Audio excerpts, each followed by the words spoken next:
Hello, my name is Arnaud Soulier and I teach ICS Cybersecurity. In this new video, I wanted to give you a little wrap-up of the three very large cybersecurity conventions that happen every year in Las Vegas. So that's BlackHat, BSides Las Vegas, and DEFCON. This year, I was lucky enough to participate in all three events. So let's get started.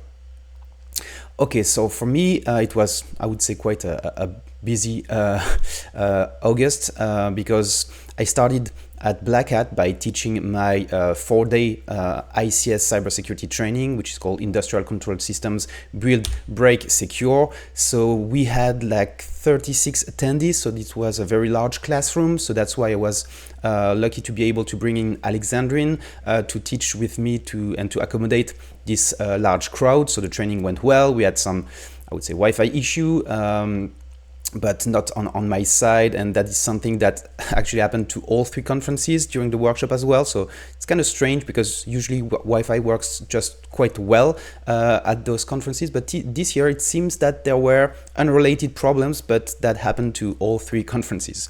So this training was taught from it's 4 days, so it was taught from it was started on the Saturday, Sunday, Monday, and Tuesday.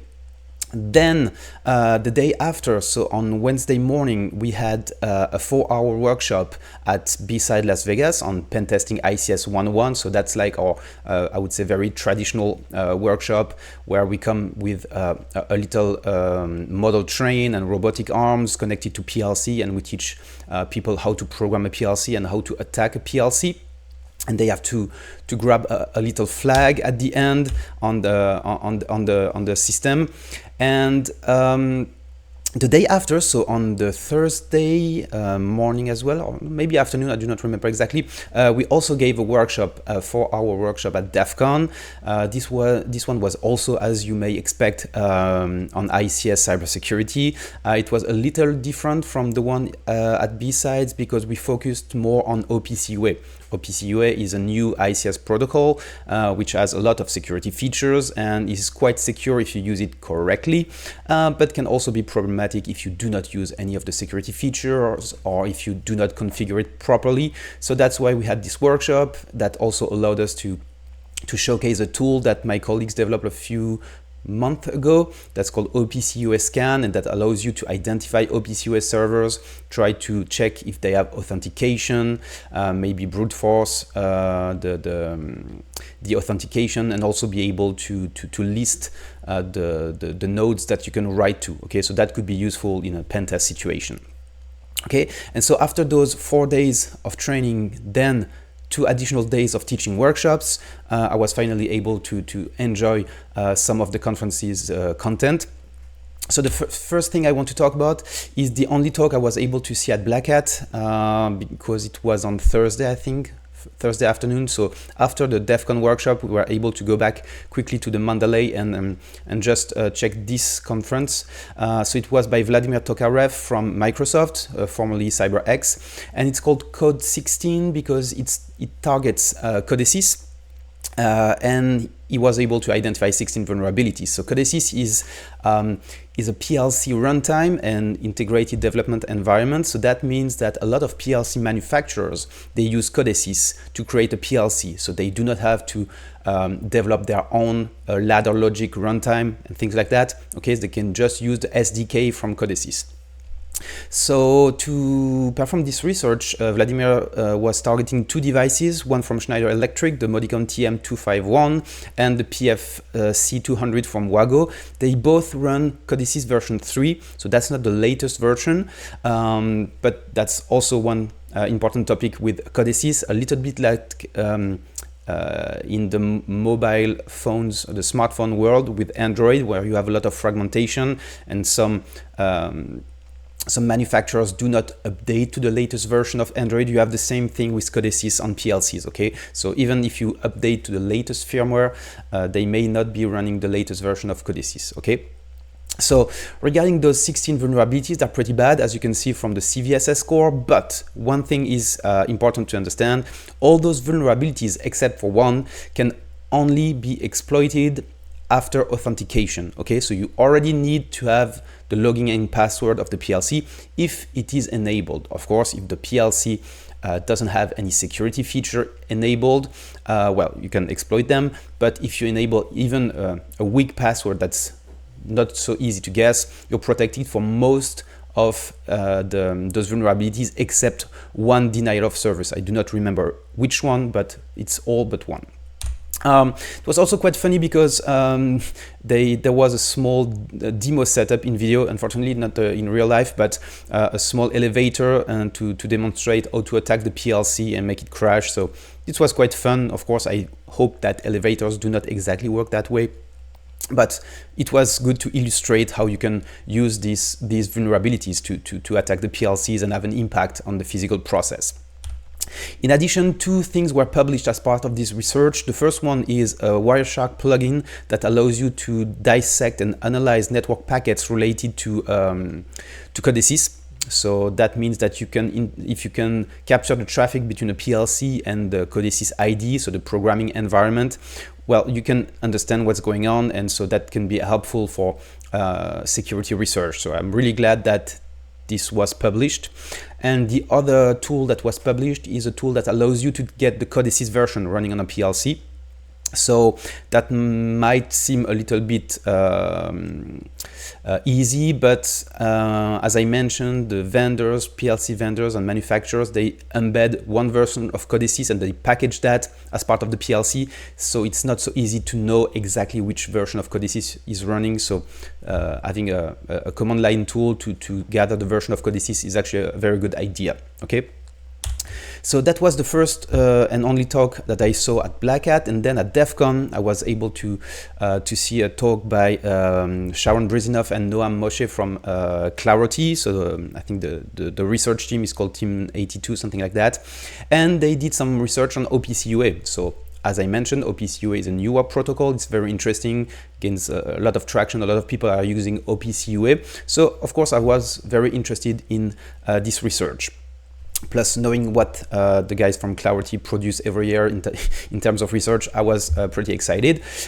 So what they did was look for vulnerability using the standard OPC-UA libraries, SDKs, things like that. Okay. So as you can see on the slide, except from for Kepware from PTC, which has its own OPC-UA stack that was custom built, most of the other vendors, at least the leaders, they reuse maybe an SDK or at least the core library for OPC-UA, because that makes development much more easier. But at the same time, it means that if you are able to find a vulnerability in the core library or the SDK, it's going to be exploitable probably on all software. Okay, so that's very interesting in terms of vulnerability inheritance. So they were able to identify around 50 vulnerabilities, so that's quite a lot. But I think that's what's interesting is that instead of just publishing the vulnerabilities, they really insisted on identifying vulnerability types of vulnerability classes, if you want. And so they identified around 12 generic attacks that you can replicate against most of the OPC-UA servers. And they also released two different tools. So let me go to the first one. So that's the OPC-UA Network Fuzzer. I think it was not released this year, but maybe last year already. So to identify vulnerabilities in OPC-UA servers by sending some arbitrary or malformed packets. And the other tool that was published is the OPC-UA exploit framework that you can use to replicate the 12 generic attacks that they identified. Okay, so that's also quite interesting, and this is already used by some of the vendors to make sure that the product is not vulnerable anymore to the attacks. And if you want to take a look at some of the attacks, here you can have some. So the first one is an infinite chain loop in the certificate validation routine, chunk flooding. So you send a lot of packets, but you never send the last one, and so that can cause a denial of service. And one that was quite interesting is specific to Kepware. It's the malformed UTF-8. So if you have specific tags that have specific characters in the name, you can trigger vulnerability when Kepware tries to convert that to to its own, I think, UTF-16 car set. So it's really quite interesting. A lot of things to unpack for a 45 minutes talk, but it was very interesting. And again, it's really cool that they publish some tool that allows you to replicate some of the vulnerabilities.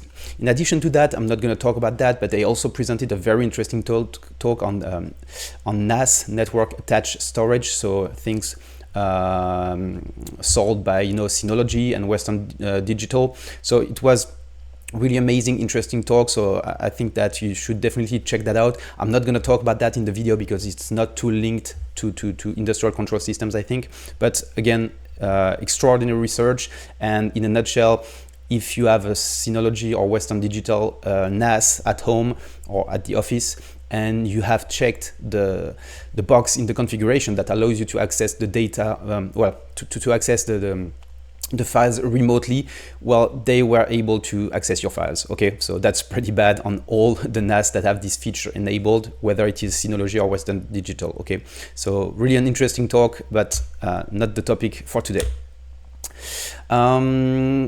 Okay, so next one. Yes, this one was really interesting. So after this talk at DEFCON, I spent most of my time at the ICS village. So this is a village dedicated to industrial control systems and maritime systems.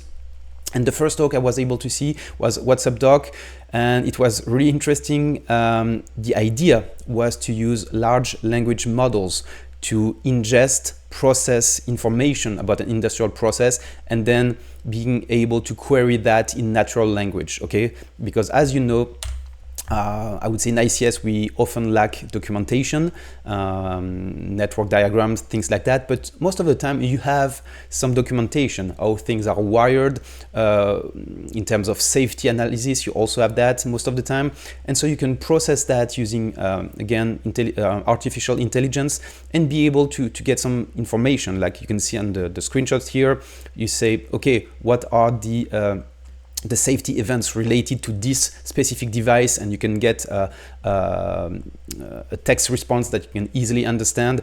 So that's really interesting. And in addition to that, the idea of the talk was to be able to build a graph knowledge that would link the functional asset and the safety consequences to a network device, a network IP address, maybe a software, and maybe vulnerabilities. So the idea in a very ideal world is to be able to automatically create and discover attack path and link that to safety consequences.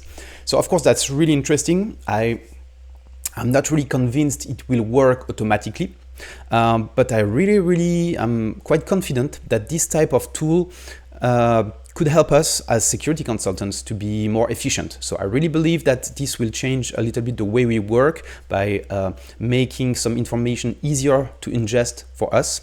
I do not believe that everything will be automated by having network probes and parsing the result and mapping that automatically. I'm not too sure, but I know that being able to analyze a corpus of documents from safety and from, process P and ID diagrams, for example, and being able to use that when I do my risk analysis from a cybersecurity perspective, that would be very interesting. So this was an excellent talk, and I think that in the future, I will try to use that type of tools to be able to be more efficient. Again, not really convinced about the whole automated thing, but convinced that it will help us be better at cybersecurity.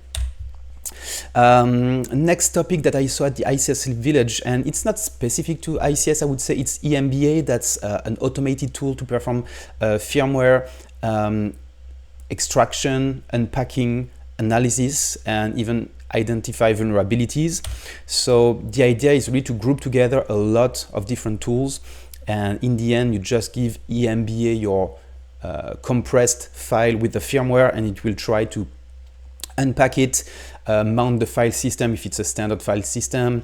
For each, for example, let's say you have a web interface, it will identify the web pages. If you have the source code, it will run a static code analysis on those files and give you some information. And in addition to that, the news, I would say, for the ICS Village presentation was the fact that It was not interfaced, if you want, with ChatGPT, because as the speaker said, ChatGPT is quite good at explaining a vulnerability and maybe how to mitigate a vulnerability. So now if EMBA, as part of the firmware analysis, detects some piece of code and identifies some vulnerabilities, it can optionally use ChatGPT to give you a text explanation of why there is a vulnerability and how to fix it. So that was quite interesting, and I think this software is getting more and more mature, and so really impressive demonstrations. I also was able to attend what is called at DEFCON the demo labs, sorry. So the idea is that you created the new open source tool and you want to showcase it. And so this was the ICS forensics tool by Mayan Scholl and Ori Perez. I've already seen those guys at BlackHat Singapore earlier this year, but I was not able to attend the presentation. So I was happy to be able to attend it this summer. And so basically they created tools that allow you to connect to a PLC and grab some information that might be useful for forensic perspectives. Okay. At the moment, it works for two types of PLCs, Siemens PLCs by using the S7 protocol, and Codesys version 3, probably based on the work of their colleague that presented Code 16. So that was interesting. And the idea, if you take a look, for example, at the S7 plugin, it allows you to get information about the data blocks, the object blocks, who are the authors of the code, what are the timestamps, etc. So it's not magical, but it will give you some raw information that can be useful as part of a forensic investigation if you have an incident. Okay, so I thought that was quite interesting and also quite impressive, because they told me that they actually ditched Snap 7 to connect to the Siemens PLC and they rewrote it from scratch. So that's also probably something you can reuse in some other projects. But that was really interesting. And I hope that they will continue this work for different manufacturers. The problem is, as you know, in ICS, there is a lot of heterogeneity. And so each manufacturer has at least one specific software and sometimes one specific protocol to connect to the PLC. And so even just for Schneider Electric, you would have several plugins required. So that's a lot of work. But I hope that in the future we'll have more of this information available. Okay, I think that's about it. Let me think, what else did I do? Well, yes, I attended also as part of the ICS Village an ICS escape game. So that was quite fun. Unfortunately, so this was organized by CISA, but unfortunately there were 27 people in the session that I attended. So that was a lot of people for something that was designed, I would say, mostly for 10 to 15. But a lot of work was put into this escape game. I can tell you that. I'm not a big escape game or escape room expert, but I think it was interesting. There was a little bit of everything, a little bit of hacking, a little bit of puzzles, lock picking. So there was a little bit of everything. And the idea in the end was to restore power to a small model house. So that was quite interesting. They give us this little coin. I'm not sure you can see correctly, but I hope so. So it was really cool. So that was my, I would say, short wrap up about BlackHat, BSides Las Vegas, and DEFCON. So as you can imagine, I had a great time, but also it was quite busy with those 6 days of teaching. I'm sure there will be additional content that you would like. So I know that the ICS Village will publish the talks in video in the upcoming weeks. So I strongly encourage you to take a look at that. I think that for DEFCON and BlackHat, the slides are already published. If you attended BlackHat, you also have access to the online platform to take a look at the videos. So plenty of things to learn and experiment for the rest of the year. And so I hope to be able to do a new video soon talking about a new project that I have. And so until then, I wish you a very good week and talk soon.